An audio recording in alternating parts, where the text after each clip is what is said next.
बिस्मिल्लाहिर्रहमानिर्रहीम। अस्सलाम वालेकुम जी। मैं हूं डॉक्टर मुख्तार अहमद अमान। अच्छा, आज मैं जो आपके लिए वीडियो लेकर आया हूं वो है जो वेल्डिंग वीज़ा है कोरिया के लिए, उसके लिए अप्लाई की दरख्वास्त की डेट जो है ना वो अनाउंस हो चुकी है। तो जैसे कि आपने वो मैंने ग्रुप में अपने जो पेज पे भी जो मेरा पेज है और मेरा जो KLT ग्रुप है उस पे भी जो है ना वो मैंने शेयर कर दी है। मुकम्मल शेड्यूल जो है ना वो मैंने शेयर कर दिया है, तो आप वहां पे जाके उसको मुकम्मल शेड्यूल देख सकते हैं। वीडियो बनाने का मेरा मकसद ये था कि उसके बाद फौरन ही कुछ कॉल्स वगैरह आ रही हैं, तो उनके जो है ना वो क्वेश्चंस जो पूछे जा रहे हैं तो उनका जवाब देना।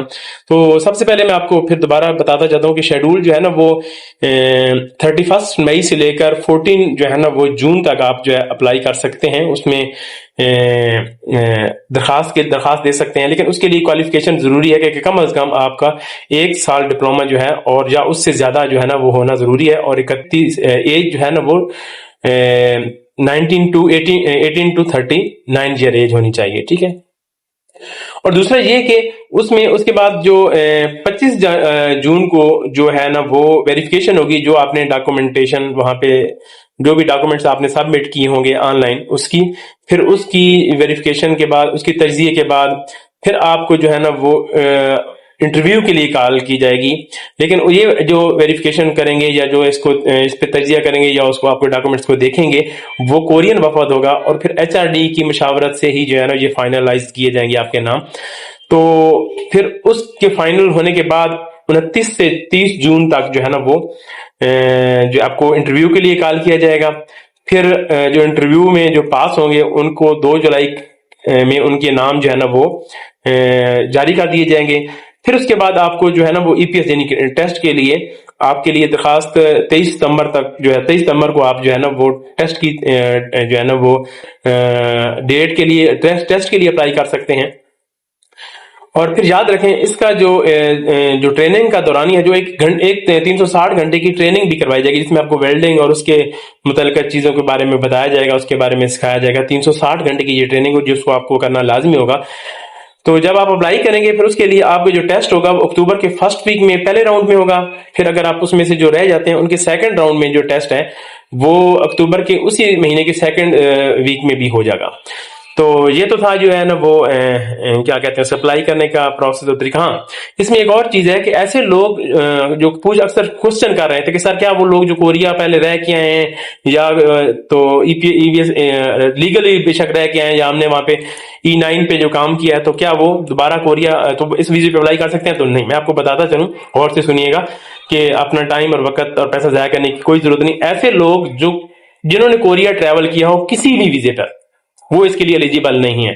जहां वहां या उन्होंने वहां पे काम किया हो, या वो अभी जिन्होंने लोगों ने टेस्ट पास किया है और वो रोस्टर पर मौजूद हैं, वो इसके लिए अहल नहीं है।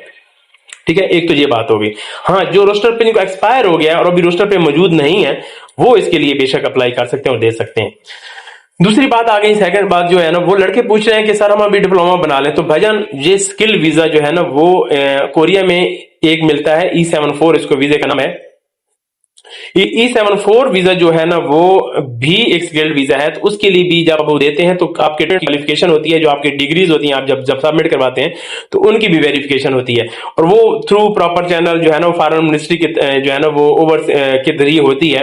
एम्बेसी के जरिए आपकी जो है ना वो डॉक्यूमेंट्स पाकिस्तान भेजे जाते हैं, फिर जहां पे मुतल्लिका इदारे में वो वेरिफिकेशन होती है।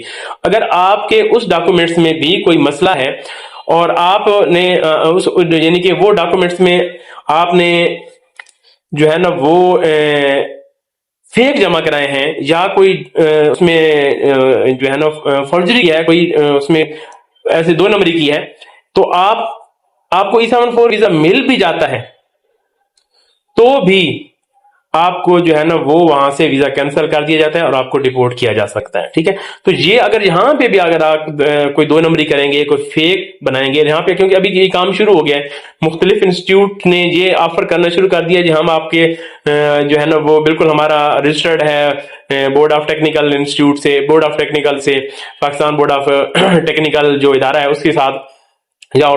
तो भाईजान आपको भी मालूम है कि ये आप फेक बनवा रहे हैं। ठीक है, अगर आपने ट्रेनिंग नहीं किया, आपने उसका टेस्ट नहीं दिया, उसको बाकायदा आपने पास नहीं किया तो आप फेक बना रहे हैं, तो इट्स मीन कि ये फेक है। और उन्होंने भी आपको जो घर में बनी हुई है ना स्टैंप्स वगैरह, जो इधर 3-4 हज़ार रुपए किसी को दें वो स्टैंप्स बना के देते हैं, तो वो आपको बना के दे देंगे और आपसे हजारों लाखों रुपए ले लेंगे कि आपकी ये ओरिजिनल जो है ना, ये हमारी तरफ से ओरिजिनल है, हम इसको वेरीफाई कर देंगे। तो भाईजान वो टेफ्टा के या किसी भी जो टेक्निकल बोर्ड ऑफ टेक्निकल में जो है ना वो रजिस्टर्ड नहीं होगा, वो आपका बाद में जब भी आपको वीजा भी मिल जाता है और आप कोरिया चले भी जाते हैं तो आपका वेरिफिकेशन जब भी होगी उसकी वो आपके फेक होगा और आप वहां पे डिपोर्ट भी हो जाएंगे। तो इसलिए बेहतर है कि आप बजाय फेक सर्टिफिकेट या फेक डिप्लोमा बनाने के आप पढ़ें। ये अभी नहीं, वेल्डिंग का कोई अभी पिछले साल भी आया, अभी भी आएगा। तो अगर आपको वेल्डिंग आती है, आप मैट्रिक पास है, तो आप बेहतरीन तरीका ये है कि आप उसको करें, कोर्स करें। अगले साल फिर आ रहे हैं, आप 1 साल का कोर्स करें, उसको स्टडी करें, उसको टेस्ट दें, पास करें बाकायदा। तो एक बेहतरीन तरीका है, अगले साल के लिए अप्लाई कर दें। अगर आप इसी तरह 2 नंबरी करके अभी अप्लाई कर देते हैं और सारा कुछ आपका इतना पैसा वक्त टाइम जाया हो जाएगा वेरिफिकेशन में, अगर आप वेरिफिकेशन जो है ना वो वेरीफाई ना हो सका आपका जो डिप्लोमा। तो अब वो गारंटी तो सारे दे रहे हैं कि जी मेरी तरफ से, तो कि आपको नहीं पता कि आप 2 नंबर बनवा रहे हैं। जब आपको पता है कि आप 2 नंबर बनवा रहे हैं तो वो उसकी गारंटी किस बात की ले रहे हैं? वो तो पैसों की, वो तो पैसे लेकर आपको बाद में अगर फेक निकल आया तो वो आपको कौन सा पकड़ाई देंगे? तो उन्होंने तो पकड़ाई नहीं देना, तो आपका जो फ्यूचर जो है ना वो तबाह हो जाएगा।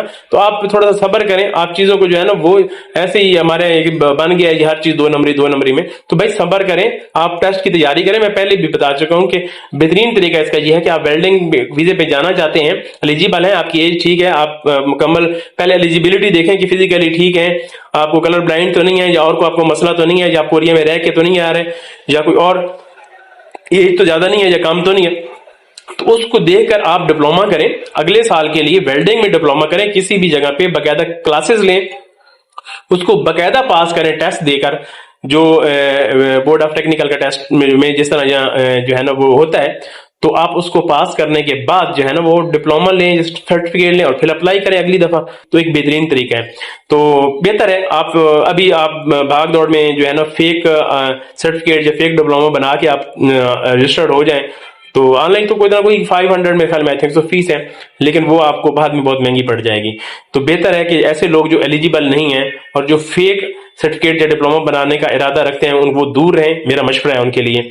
बाकी जी बेस्ट ऑफ लक, दुआओं में याद रखिएगा। मेरा ये नया यूट्यूब चैनल है, इसको लाजमी सब्सक्राइब भी करें, लाइक भी करें और कमेंट्स भी करें। तो अल्लाह हाफिज।